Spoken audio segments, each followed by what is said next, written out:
Devil cinema ಅನ್ನೋದಕ್ಕಿಂತ Kannada cinema ಸಂಚಲನ. ನಾನು ಮಾಸ್ತಿ ರಂಗ ಇಬ್ರು ಚಡಿ ದೋಸ್ಗಳು, ಅಂದ್ರೆ ಪ್ಯಾಂಟ್ ಹಾಕೊಂಡು ಕ್ರಿಕೆಟ್ ಆಡ್ತಾ ಇದ್ವಿ, ಬಟ್ ಚಡಿ ದೋಸ್ ತರ ಹೇಳ್ತಾ ಇದ್ವಿ. ಸೊ ನಾವು ಚಿಕ್ಕದಿದ್ದಾಗ ಎಲ್ಲರ ಮನೆಯಲ್ಲ ರಾಮಾಯಣ ಮಹಾಭಾರತ ಹೇಳಿದ್ರೆ ನಮ್ಮ ಮನೆ ಸಿನಿಮಾ ಕಥೆಗಳು ತಲೆಗೆ ಬಂದು ಬಂದು ಬಂದು ಬಂದು ಸಿನಿಮಾ ಅನ್ನೋದು ಉಟ್ಕೊಂಡು ಇಂಡಸ್ಟ್ರಿ ಬಂದಿದ್ದು ಪರೋಕ್ಷವಾಗಿ ಸುಮಾರು 25-30 ವರ್ಷದಿಂದ ಮಾಡ್ತಾ ಇದ್ವಿ. ಪ್ರತ್ಯಕ್ಷವಾಗಿ ಕಡ್ಡಿ ಪುಡಿಯಿಂದ ಮಾಡ್ತಾರೆ. ಸುಂಟುಗಾಳಿ ಟೈಮಲ್ಲೆಲ್ಲ ಒಂದಷ್ಟು ಬರ್ದಿದ್ದೀವಿ. ಪ್ರತ್ಯಕ್ಷ ಅದಷ್ಟು ಸರಿ ಯಾವತ್ತೂ ಮೀಟ್ ಮಾಡಿಲ್ಲ. ಬ್ಯಾಕ್ ಬೋನು, ಬೆನ್ನೆಲುಬು, ವಾಟ್ ಎವರ್ ನೀವೇನೇ ಅಂದ್ರೂ ಕೂಡ ಎಲ್ಲ ಪ್ರಕಾಶ್ ಸರ್. ಒಂದು ಮಾತಿದೆ, ನದಿ ಮೂಲ ಋಷಿ ಮೂಲ ನೋಡಬಾರ್ದು. ನೀವು ದರ್ಶನ್ ಸರ್ ಹತ್ರ ಹೋದ್ರೆ ನಿಮ್ಮ ಅಭಿಪ್ರಾಯ ಡಬಲ್ ಆಗಿ ಅವ್ರ ಬಗ್ಗೆ ಒಳ್ಳೆ ಗೌರವ ಬರುತ್ತೆ, ಅಭಿಪ್ರಾಯ ಬದಲಾಗುತ್ತೆ. ಇದು ದರ್ಶನ್ ಸಾರ್ದು. ದರ್ಶನ್ ಸಾರ್ ಸಿನಿಮಾ ಕೂಡ ಹೌದು, ಪ್ರಕಾಶ್ ಸಾರ್ ಸಿನಿಮಾ ಕೂಡ ಹೌದು. ದರ್ಶನ್ ಸಾರ್ ಇಮೇಜ್ಗೆ ಅವ್ರ ಫ್ಯಾನ್ ಫಾಲೋವರ್ಸ್ಗೂ ದಕ್ಕುವಂತ cinema. At the same time ಒಬ್ಬ ಡೈರೆಕ್ಟರ್ ಸಿನಿಮಾ ಕೂಡ ಹೌದು. ಆತ್ಮೀಯ ಕನ್ನಡ ಪಿಕ್ಚರ್ ವೀಕ್ಷಕರಿಗೆ ನಮಸ್ಕಾರ. ನಾನು ಪ್ರವೀಣೇಕ್ ಅಂತ, ನನ್ನ ಜೊತೆ ಇರೋದು ಕಾಂತ. ಸೊ ಒಂದು ವಿಶೇಷ ಮತ್ತು ತುಂಬ ವರ್ಷಗಳಿಂದ ವೆಯ್ಟ್ ಮಾಡ್ತಿದ್ದಂಥ ಒಂದು ಸಂದರ್ಶನ. ಗೆಳೆಯರು ಹಾಗೂ ಬರಹಗಾರರು, ಇಂಡಸ್ಟ್ರಿಯಲ್ಲಿ ಸಾಕಷ್ಟು ಕೆಲಸ ಮಾಡಿರುವಂತಹ ಜೀವಿ, ಸಿನಿಮಾ ಪ್ರೇಮಿ ಆ್ಯಂಡ್ ತುಂಬ ಹೆಮ್ಮೆಯಿಂದ ಸಿನಿಮಾ ಕರ್ಮಿ ಅಂದರೆ ತಪ್ಪಾಗಲ್ಲ, ಅಂತಹ ಒಂದು ಜೀವ ಇದು ನನ್ನ ಜೊತೆಗೆ ಸಿಕ್ಕಿದ್ದಾರೆ. ಸರ್ ನಮಸ್ಕಾರ. ನಮಸ್ತೆ. ಎಷ್ಟೋ ವರ್ಷಗಳಿಂದ ಮಾತಾಡಿಸ್ಬೇಕು ಈ ರೀತಿಯಾದಂಥ ಚರ್ಚೆಗಳು, ಆಫ್ ದ ರೆಕಾರ್ಡ್ ತುಂಬ ಚರ್ಚೆ ಮಾಡಿದ್ದು, ಅದು ಬೇರೆ ವಿಷಯ. ಇದೊಂದು ಅದ್ಭುತ ಗಳಿಗೆ, ತುಂಬ ಒಳ್ಳೆಯ ವಿಷಯಕ್ಕೆ ಥ್ಯಾಂಕ್ ಯು. ನಿಮ್ಮ ಪ್ರೀತಿಗೆ ಧನ್ಯವಾದ ಕೂಡ. ತುಂಬ ಮಾತಾಡ್ತೀನಿ ಇವತ್ತು, ತುಂಬ ಮಾತಾಡ್ಸೋಂಥ ಪ್ರಯತ್ನ ಮಾಡ್ತೀನಿ. ಮೊದಲಿಗೆ ಅಭಿನಂದನೆಗಳು. ಒಂದು ದೊಡ್ಡ ವಿಷಯ ಆಗಿತ್ತು. ನನ್ನ ವೈಯಕ್ತಿಕವಾಗಿ ನನಗಿದೊಂದು ಇದು ನಾನು ಆವಾಗಲೇ ಹೇಳ್ತೇನೆ ನಿಮಗೆ, ಡೆವಿಲ್ ಸಿನಿಮಾ ಮತ್ತು ಕೆಳಗಡೆ ಒಂದಷ್ಟು ಹೆಸರುಗಳು.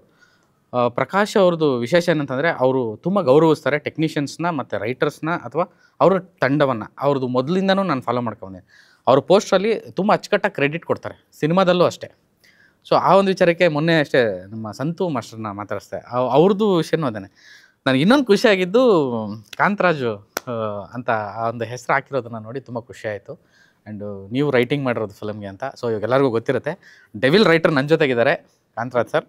ಸರ್ ಸ್ಟ್ರೈಟಾಗಿ ವಿಷಯಕ್ಕೆ ಬರೋಣ, ನೆಮ್ಮದಿಯಾಗಿರಬೇಕು ಅಂತ. ಖಂಡಿತ ಇದ್ದರೆ ನೆಮ್ಮದಿಯಾಗಿರ್ಬೇಕು ಎಲ್ಲರೂ. ಸೊ ಡೆವಿಲ್ಲು ಇಷ್ಟು ವರ್ಷಗಳ ಪರಿಶ್ರಮದಲ್ಲಿ ಇದೊಂದು ದೊಡ್ಡ ಹೆಜ್ಜೆ ಅಂತಲೇ ಹೇಳ್ಬೋದು. ಹೇಗೆ ಸಿಕ್ತು ಅಂತ?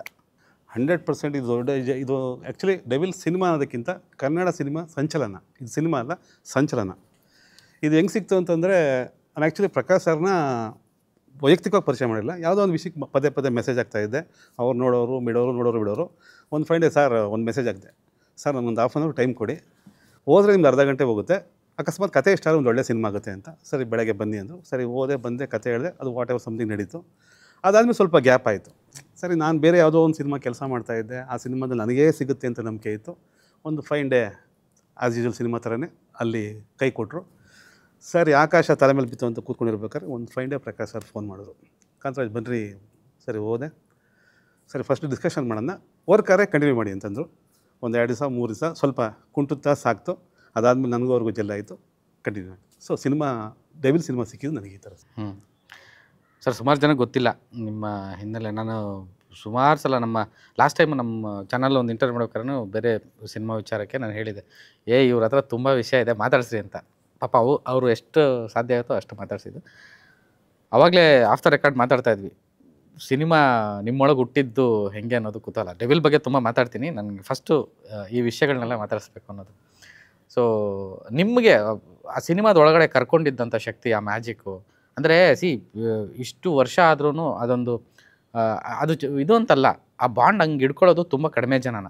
ಅದು ಕೊಡುತ್ತೆ, ಎಲ್ಲವನ್ನೂ ಕೊಡುತ್ತೆ, ಪ್ರಾಮಾಣಿಕವಾಗಿ ಅದರ ತಪಸ್ಸಲ್ಲಿ ಇದ್ದಾಗ ಮಾತ್ರ. ಸೊ ಅದು ಇವತ್ತಿಗೆ ನಿಮ್ಗೆ ಅದಾಗಿದೆ. ಸೊ ಹಂಗಾಗಿ ಸಿನಿಮಾ ಹೆಂಗೆ ಸಿಕ್ತು, ಸಿನಿಮಾ ಹೆಂಗೆ ಬರೋಕ್ಕೆ ಕಾರಣ ಆಯಿತು ಅಂದರೆ, ಅದೇ ನಮ್ಮ ಸ್ನೇಹಿತ ತುಷಾರಂಗ ತೀರ್ಕೊಂಡ್ಬಿಟ್ಟ.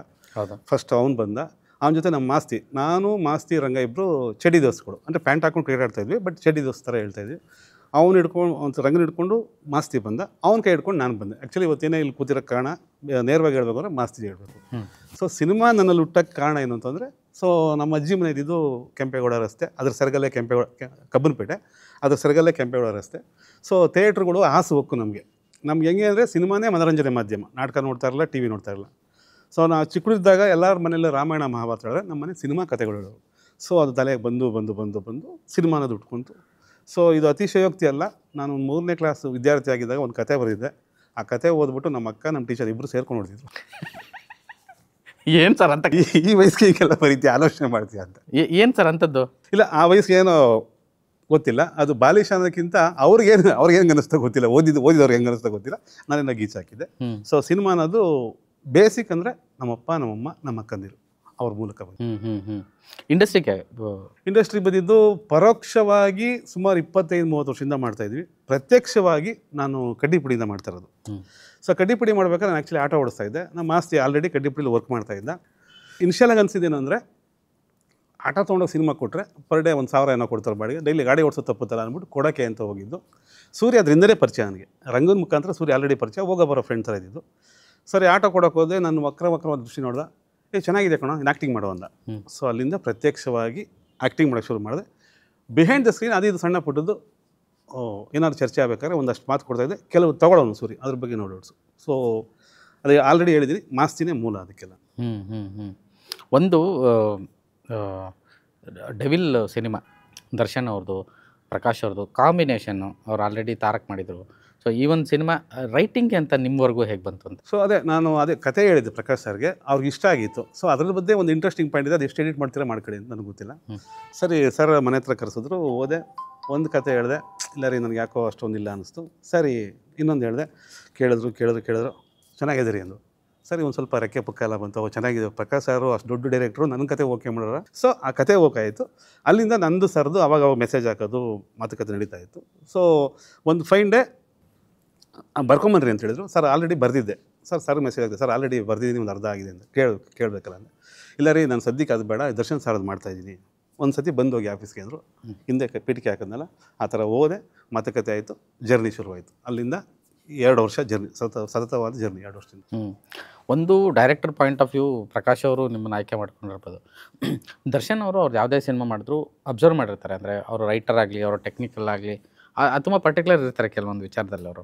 ಸೊ ಈ ಒಂದು ವಿಷಯಕ್ಕೆ ಬಂದಾಗ ನೀವು ಟೀಮ್ ಒಳಗಡೆ ಹೋದಾಗ ನೀವು ಮೊದಲು ದರ್ಶನ್ ಅವರೊಟ್ಟಿಗೆ ಕೆಲಸ ಮಾಡಿದ್ರಾ ಅಥವಾ ಇದು ಮೊದಲ? ಇಲ್ಲ, ನಾನು ಯಾವತ್ತೂ ಪ್ರತ್ಯಕ್ಷವಾಗಿ ಮಾಡಿಲ್ಲ, ಪರೋಕ್ಷವಾಗಿ ಬೇರೆ ಕಡೆಯಿಂದ ಆಗಿರ್ಬೋದು. ಅಂದರೆ ಸುಂಟುಗಾಳಿ ಟೈಮಲ್ಲೆಲ್ಲ ಒಂದಷ್ಟು ಬರೆದಿದ್ದೀವಿ, ಪ್ರತ್ಯಕ್ಷವಾಗಿ ನಾನು ದರ್ಶನ್ ಸರ್ ಯಾವತ್ತೂ ಮೀಟ್ ಮಾಡಿಲ್ಲ. ಇಲ್ಲೂ ಕೂಡ ನನಗೆ ಪ್ರಕಾಶ್ ಸರ್ ಎಲ್ಲ ಅವರು ಬ್ಯಾಕ್ ಬೋನು, ಬೆನ್ನೆಲುಬು, ವಾಟ್ ಎವರ್ ನೀವೇನೇ ಅಂದರೂ ಕೂಡ ಎಲ್ಲ Prakash sir. So Darshan sir ಏನು ಸರ್ ಜರ್ನಿ ಆ್ಯಕ್ಚುಲಿ ಹೇಳ್ಬೇಕು ಅಂದರೆ, ಇದು ಆನೆಸ್ಟಾಗಿ ಹೇಳಬೇಕು ಅಂತಂದರೆ, ಜಗತ್ತಲ್ಲಿ ಇವಾಗ ನಡೀತಾರೆ ವಿದ್ಯಮಾನಗಳು 1000 ಇರ್ಬೋದು, ತಪ್ಪು ಸರಿ ಅದು ಚರ್ಚೆ ಬೇಡ. ಒಂದು ಮಾತಿದೆ, ಏನು ಅಂತಂದರೆ ನದಿ ಮೂಲ ಋಷಿ ಮೂಲ ನೋಡಬಾರ್ದು. ಯಾಕೆಂದರೆ ಅದು ಹತ್ರಕ್ಕೆ ಹೋದರೆ ಅದ್ರ ಬಗ್ಗೆ ಇರೋ ನಂಬಿಕೆಗಳು ಅಥವಾ ಇದು ನಮಗೆ ಅಸಹ್ಯ ಹುಡ್ಸೋಕ್ಕೆ ಶುರುವಾಗ್ಬಿಡುತ್ತೆ ಅಂತ ಅದಕ್ಕೂ ಆ ಕಾರಣಕ್ಕೋಸ್ಕರ ನದಿ ಮೂಲ ಋಷಿ ಮೂಲ ಕೆಣಕಬೇಡಿ ಅಂತಾರೆ. ಆದರೆ ಇಲ್ಲೇನು ಅಂದರೆ, ನೀವು ದರ್ಶನ್ ಸಾರ್ ಹತ್ರ ಹೋದರೆ ನಿಮ್ಮ ಅಭಿಪ್ರಾಯ ಡಬಲ್ಲಾಗಿ ಅವ್ರ ಬಗ್ಗೆ ಒಳ್ಳೆ ಗೌರವ ಬರುತ್ತೆ, ಅಭಿಪ್ರಾಯ ಬದಲಾಗುತ್ತೆ. ಇದು ದರ್ಶನ್ ಸಾರ್ದು. ಅಂದರೆ ದರ್ಶನ್ ಸಾರ್ ಅವ್ರ ವಿಷಯಕ್ಕೆ ಹೇಳ್ತಾರದು ನೀವು. ನಾನು ಅಂದರೆ ಡೆವಿಲ್ ವಿಷಯಕ್ಕೆ ಸರ್, ಅಂದರೆ ತುಂಬ ಪರ್ಸೆಪ್ಷನ್ಗಳು ಶುರುವಾಗಿದೆ ಸಿನಿಮಾ ಬಗ್ಗೆ. ಬೇರೆ ಬೇರೆ ಥರದ್ದು ಕೋನಗಳಲ್ಲಿ ಸಿನಿಮಾನ ನೋಡೋಕ್ಕೆ ಶುರು ಮಾಡಿದ್ದಾರೆ. ಅಂದರೆ ಫ್ಯಾನ್ಸ್ ಆಗಲಿ ಹಿಂಗಿರ್ಬೋದು ಹಂಗಿರ್ಬೋದು ಅಂತ. ಅಂದರೆ ನೀವಾಗಲೇ ಹೇಳ್ದಂಗೆ ನಡೀತಿರೋ ವಿದ್ಯಮಾನಗಳು ಏನೇ ಆಗಿರ್ಬೋದು, ಸಿನಿಮಾ ಬೇರೆ. ಹೌದು, ಅವರೇ ಅದನ್ನು ಖುದ್ದು ಹೇಳಿದ್ದಾರೆ ಕೂಡ. ಸೊ ಹಾಗಾಗಿ ನಮ್ಗೆ ಆ ವಿಷಯ ಬೇಡ, ನನಗೆ ಸಿನಿಮಾ ವಿಚಾರಕ್ಕೆ ಮಾತಾಡ್ತಾ ಇದ್ದೀವಿ. ಓಕೆ. ಸೊ ಆ ಒಂದು ವಿಷಯಕ್ಕೆ ಬಂದರೆ ಏನು ಆ್ಯಕ್ಚುಲಿ ಡೆವಿಲ್ಲು ಏನು ಹೇಳ್ಬೋದಾ ಅಂತ? ಸಿನಿಮಾ ಬಗ್ಗೆ ನಾನು ಹೇಳೋಕ್ಕಾಗಲ್ಲ, ಯಾಕೆಂದರೆ ಸಿನಿಮಾ ಬಗ್ಗೆ ಹೇಳೋಕ್ಕಾಗಲ್ಲ. ಆದರೆ ಒಂದು ಹೇಳ್ಬೋದು, ಇದು ದರ್ಶನ್ ಸಾರ್ ಸಿನಿಮಾ ಕೂಡ ಹೌದು, ಪ್ರಕಾಶ್ ಸಾರ್ ಸಿನಿಮಾ ಕೂಡ ಹೌದು. ಅಂದರೆ ದರ್ಶನ್ ಸಾರ್ ಇಮೇಜ್ಗೆ ಅವ್ರ ಫ್ಯಾನ್ ಫಾಲೋವರ್ಸ್ಗೂ ದಕ್ಕುವಂಥ cinema, at the same time ಒಬ್ಬ ಡೈರೆಕ್ಟರ್ ಸಿನಿಮಾ ಕೂಡ ಹೌದು. 2 ಸಿನಿಮಾ ಒಂದು ಸಿನಿಮಾದಲ್ಲಿ ನೀವು 2 ಸಿನಿಮಾ ನೋಡ್ಬೋದು. ಒಬ್ಬ ರೈಟರ್ ಆಗಿ ನಿಮಗೆ ಈ ಒಂದು ಸಿನಿಮಾ ಬರಿಬೇಕಾದಂಥ ಸವಾಲುಗಳು ಹೇಗಿತ್ತು ಅಂತ? ಸವಾಲು ಅನ್ನೋದಕ್ಕಿಂತ ನನಗೆ ಪ್ರಕಾಶ್ ಸಾರ್ ನನಗೆ ತುಂಬ ಕೋಆಪ್ರೇಟಿವ್ ಆಗಿದ್ದರು. ಹಿಂಗಲ್ಲ ಇದನ್ನು ಇದು ಮಾಡಿ ಅಂತ. ಅಂದರೆ ಬಹುತೇಕ ನನಗೆ ಒಂದು ಆನೆ ಬಲ ಕೊಟ್ಟಿದ್ದೆ ಪ್ರಕಾಶ್ ಸಾರ್. ಅದು ಹೆಂಗೆ ಕೊಟ್ಟರು ಅಂದರೆ, ಸೊ ನನ್ನ ಕಣ್ಣು ಮುಂದೆ ಸಾಕಷ್ಟು ವಿದ್ಯಮಾನ ನಡೀತಾ ಇತ್ತು. ಅಂದರೆ ದೊಡ್ಡ ಸಿನಿಮಾ, ಸುಮಾರು ಜನ ಅಪ್ರೋಚ್ ಮಾಡಿರ್ತಾರೆ, ಬೇರೆ ಬೇರೆ ಕಡೆಯಿಂದ ಪ್ರೆಷರ್ಗಳು ಬಂದಿದ್ರು ಕೂಡ, ಅವ್ರು ಯಾರೇ ಬಂದರೂ ಕೂಡ ಕಾಂತರಾಜ್ ಬರೀತಾವ್ರೆ ಅಂತ ನನಗೆ ದರ್ಶನ್ ಸರ್ ಗಜಾ ಥರ ನನಗೆ ಹಿಂದೆ ಪ್ರಕಾಶ್ ಸರ್ ನಿಂತ್ಕೊಂಡು ನನ್ನ ಕೈಲಿ ಬರ್ಸೋದು. ಸೊ ಅದು ಒಂದು ಹೇಳ್ಬಾರ್ದು ಗೊತ್ತಿಲ್ಲ. ಸೊ ಒಂದು ಪಾಲಿಗೆ ನನಗೆ ಬಹುತೇಕ ದೇವ್ರ ಥರ ನೆನಪು. ದೊಡ್ಡ ಮಾತು.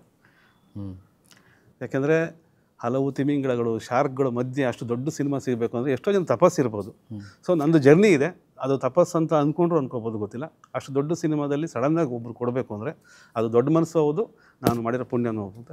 ಒಂದು ಸಾಂಗ್ ರಿಲೀಸ್ ಆಗಿದೆ, ಅದೊಂದೇ ವಿಷಯನೇ ಇವಾಗ ಇದಾಗಿರೋದು, ಆ ಒಂದು ಲೈನು, ಆ ಒಂದು ಇದು. ಸೊ ಈ ಹಾಡು ಎಷ್ಟು ದೊಡ್ಡ ಮಟ್ಟದ ರೀಚ್ ಆಗಿದೆ ಅನ್ನೋದು ನಿಮ್ಗೆ ಗೊತ್ತೇ ಇದೆ. ಸೊ ಹಾಡು ಲೈನ್ಗಳೇ ಹಂಗಿದೆ ಅಂತಂದರೆ ಸಿನಿಮಾದಲ್ಲಿ ಡೈಲಾಗ್ಸ್ ಹೆಂಗಿರ್ಬೋದು ಅಂತ 100% ಗ್ಯಾರಂಟಿ ಕೊಡ್ತೀನಿ. 100% ಗ್ಯಾರಂಟಿ ಕೊಡ್ತೀನಿ. ಒಂದು ಮೃಷ್ಟಾನ್ನ ಭೋಜನನೇ ಸಿಗುತ್ತೆ ಖಂಡಿತ. ಹ್ಮ್. ಎಲ್ಲರಿಗಂದರೆ ಕಮರ್ಷಿಯಲ್ ಸಿನಿಮಾನೂ ಹೌದು, ಎಲ್ಲ ಥರದ್ದು ನಿಮಗೆ ಎಲ್ಲ ಒಂದು ಭೂರಿ ಭೋಜನಕ್ಕೆ ಏನು ಬೇಕೋ ಎಲ್ಲವೂ ಇದೆ. ಅಂದರೆ ಅದು ವೈಯಕ್ತಿಕ ಅಭಿಪ್ರಾಯಗಳು. ಅಂದರೆ ಒಂದು ಊಟ ಸಮರ್ಪಕವಾದ ಊಟ ಹೆಂಗಿರುತ್ತೋ ಆ ಥರ ಡೆವಿಲ್ ಸಿನಿಮಾ ಇದೆ 100%.